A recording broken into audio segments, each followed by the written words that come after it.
Mes chers frères, il y a seulement quelques jours, nous fêtions la transfiguration de notre Seigneur sur la montagne. Et dans peu de jours, le jeudi 15 août, nous célébrerons l'Assomption de sa mère dans la gloire du ciel.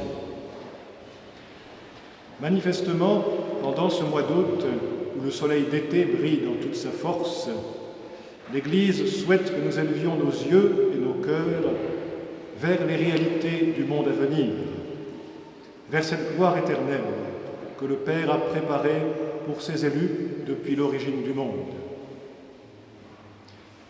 Je vous propose donc de faire ensemble quelque chose d'analogue à ce qu'ont fait Pierre, Jacques et Jean.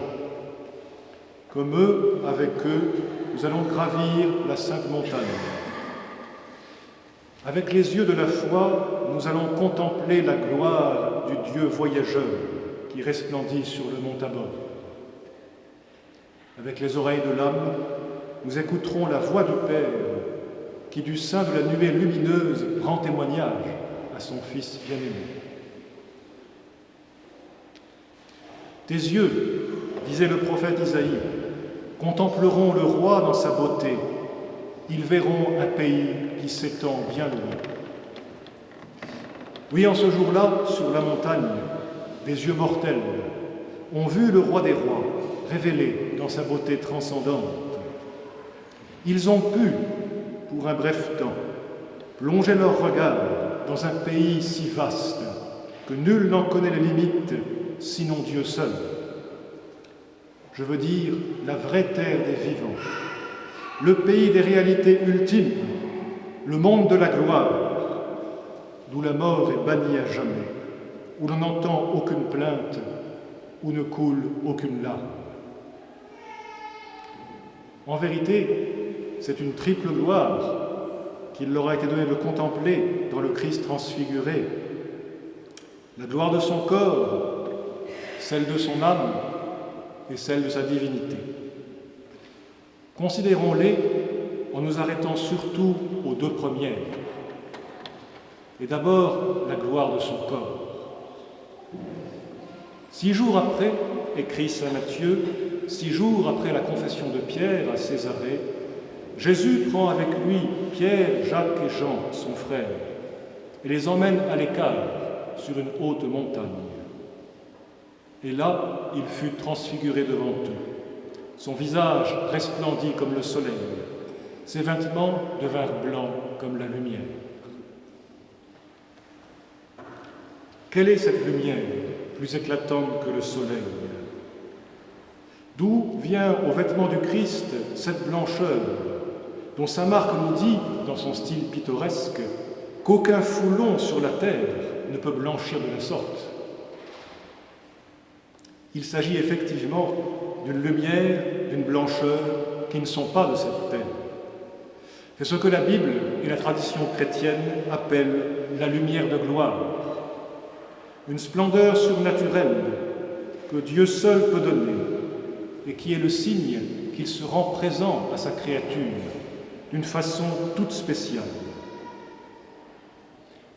Lorsqu'une créature resplendit d'une telle lumière divine, c'est le signe que Dieu ne se contente plus, si je peux dire, de lui être présent comme créateur, de la soutenir dans l'être.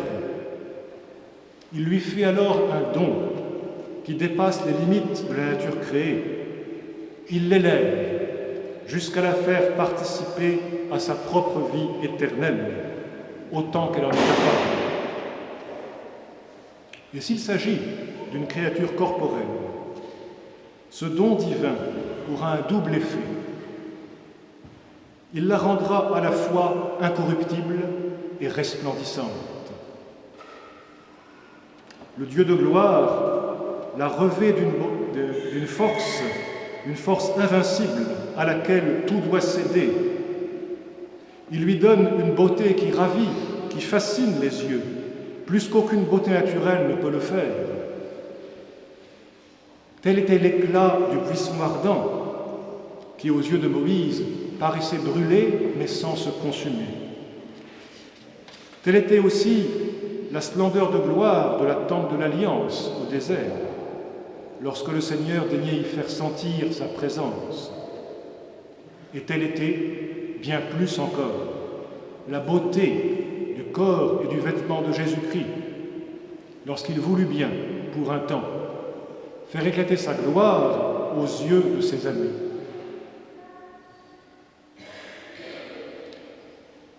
Il faut bien comprendre ici, mes frères, de quelle nature est cette lumière qui resplendit dans la chair du Christ. C'est une vraie lumière de gloire, c'est-à-dire cette lumière immortelle qui est l'apanage d'un corps ressuscité. C'est cette lumière qui resplendit maintenant au ciel, dans le corps du Christ ressuscité et de sa mère, et qui brillera aussi au dernier jour, dans le corps de tous ses élus. La transfiguration du Christ nous offre vraiment, en quelque sorte, un échantillon de la gloire à venir. Ô jour de grâce, ô jour béni entre tous les jours, où il fut donné à des yeux mortels, dans un monde corruptible, de contempler la gloire immortelle d'une chair incorruptible. Car tel est le destin, telle est la fin ultime que Dieu, dans sa bonté ineffable, a assigné à notre pauvre chair, à notre être de poussière. Il faut, dit saint Paul, que cet être corruptible revête l'incorruptibilité, que cet être mortel revête l'immortalité.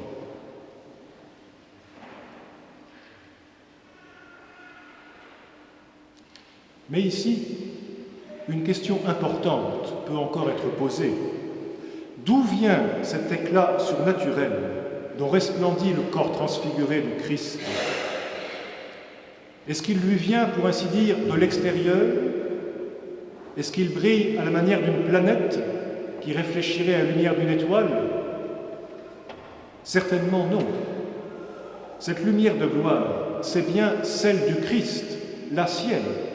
Il ne l'emprunte à personne.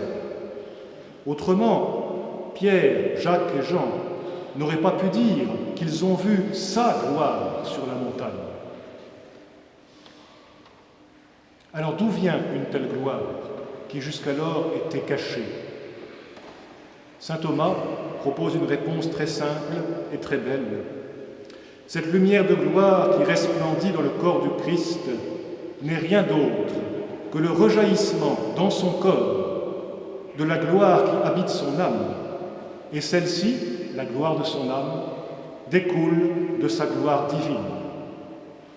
C'est comme une cascade de gloire qui descend des hauteurs éternelles de la personne divine du Christ, qui s'épanche dans son âme, qui la remplit, qui déborde, et qui de là se répand même sur son corps.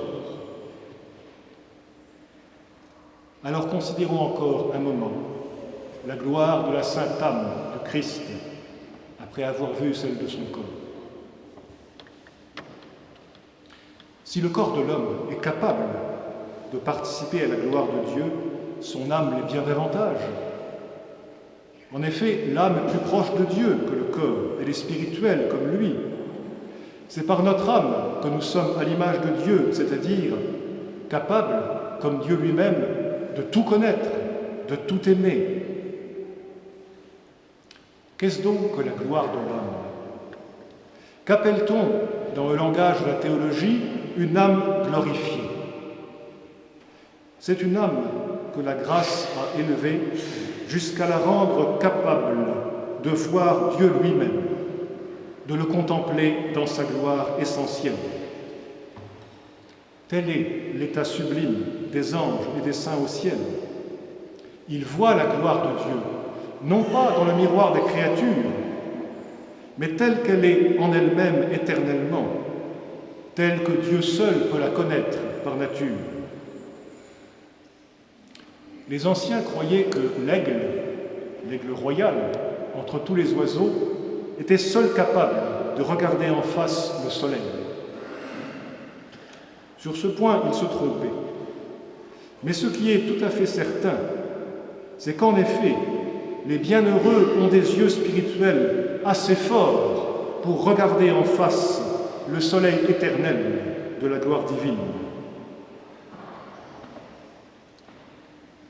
Ô bienheureux citoyens de la Jérusalem d'en haut, ô Sion, cité de nos fêtes, résidence sûre, vraie vision de paix, que tu es heureuse, toi qui n'as nul besoin de la lumière du soleil, ni de la lune, ni d'aucune lumière d'ici-bas, puisque c'est la gloire de Dieu qui t'illumine et que l'agneau est ta lampe éternelle.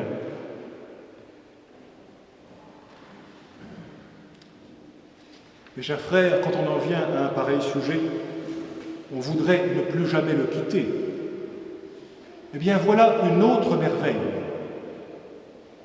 Ce monde de la gloire que saint Jean appelle la Jérusalem céleste, cette cité bienheureuse, illuminée par la gloire de Dieu, notre Seigneur en fait partie depuis sa conception.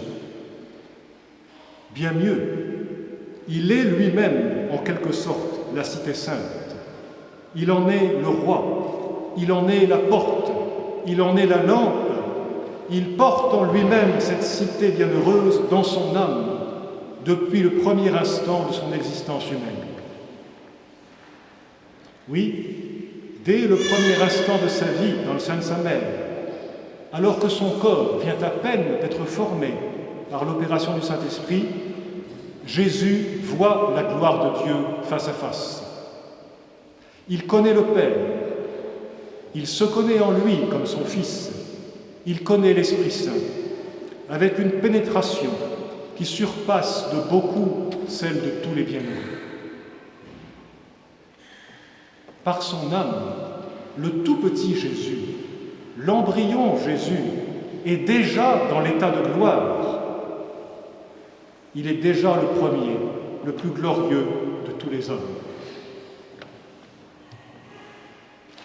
Ce que j'avance là peut sembler un peu trop fort, et beaucoup de théologiens modernes le contestent. Mais les pères de l'Église l'ont admis de plus en plus. Saint Thomas l'a admis, et après lui, la thèse est devenue classique.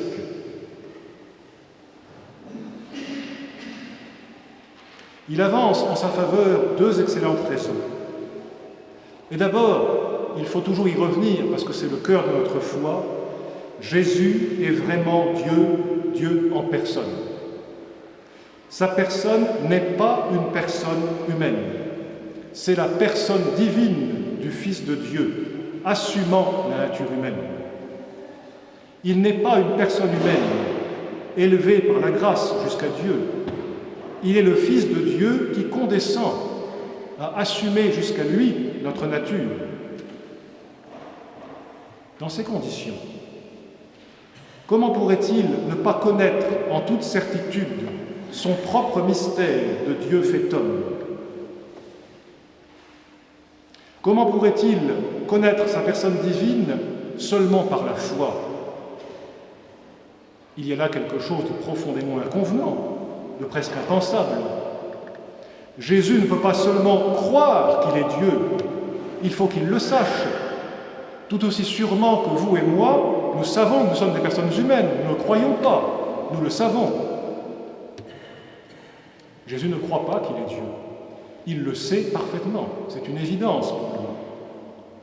Et pour qu'il ait cette évidence dans sa conscience humaine, un seul moyen, il faut qu'il soit doté, dès le premier instant de sa vie, de la vision béatifique. Il faut que, par un privilège unique, il voit dès cette vie ce que les bienheureux voient au ciel.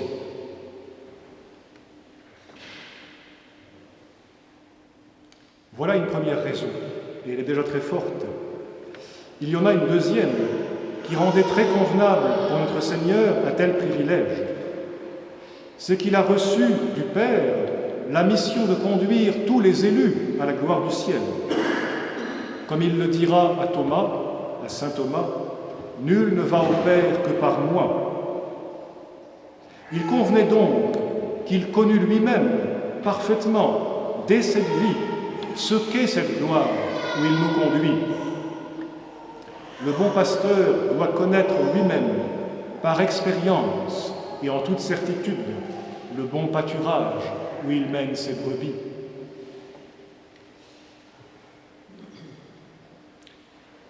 S'il en est ainsi, mes frères, voyez-vous dans quelles conditions extraordinaires s'est trouvé notre Seigneur pendant tout le temps de sa vie mortelle. Comprenez-vous à quelles extrémités son amour pour nous l'a porté? Car pour une âme glorifiée, la seule condition normale, naturelle en quelque sorte, c'est d'être unie à un corps glorieux. L'union substantielle de l'âme et du corps, leur interaction constante, exige, en quelque sorte, que la gloire d'une âme qui voit Dieu rejaillisse sur son corps pour le glorifier à son tour.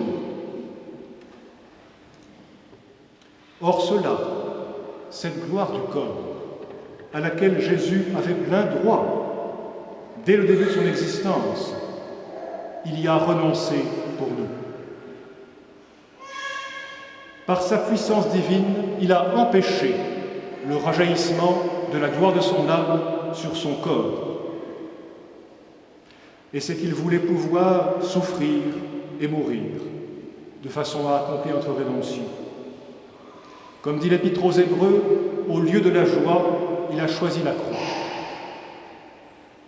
Être un bienheureux ne l'intéressait pas, s'il ne pouvait pas être en même temps le sauveur de ses frères, les hommes.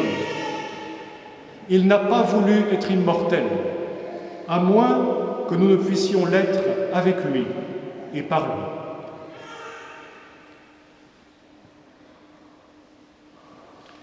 Ô Jésus, vous le plus beau des enfants des hommes, d'où venez-vous et où allez-vous?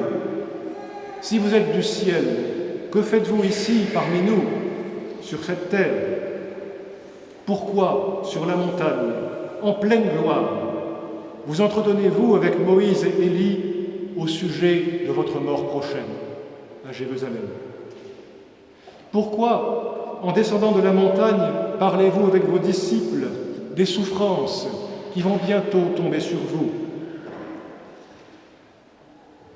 Je suis, nous dit Jésus, le roi du ciel, en exil sur la terre.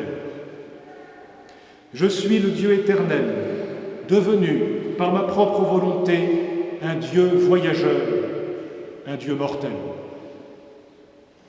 Par mon âme, j'habite le pays de la lumière. Par mon corps, je marche au milieu des ombres. Par mon âme bienheureuse, je suis déjà au-delà du voile avec les anges. Mais par mon corps mortel, je demeure en deçà, au milieu de vous, à cause de vous. Je l'ai voulu ainsi, afin d'être pour vous un parfait médiateur. Par mon âme, je suis votre grand prêtre, saint, immaculé, plus glorieux que les cieux. Par mon corps, je suis votre victime, et je monte à Jérusalem pour y consommer le sacrifice de votre rédemption. Ô Fils des hommes, après cela, pouvez-vous encore ne pas croire à mon amour? Pouvez-vous encore n'avoir pas confiance en moi? Ne craignez pas, votre mort, je l'ai connue et je l'ai vaincue. Plus jamais elle n'aura de pouvoir sur moi. Sur vous, elle a encore un peu de pouvoir, pour un bref temps. Mais il en sera de vous comme de moi, si vous croyez en moi, si vous m'aimez. Je veux que dans la gloire où je suis maintenant, en corps et en âme, vous soyez, vous aussi, avec moi, pour les siècles des siècles. Au nom du Père, et du Fils, et du Saint-Esprit, ainsi soit-il.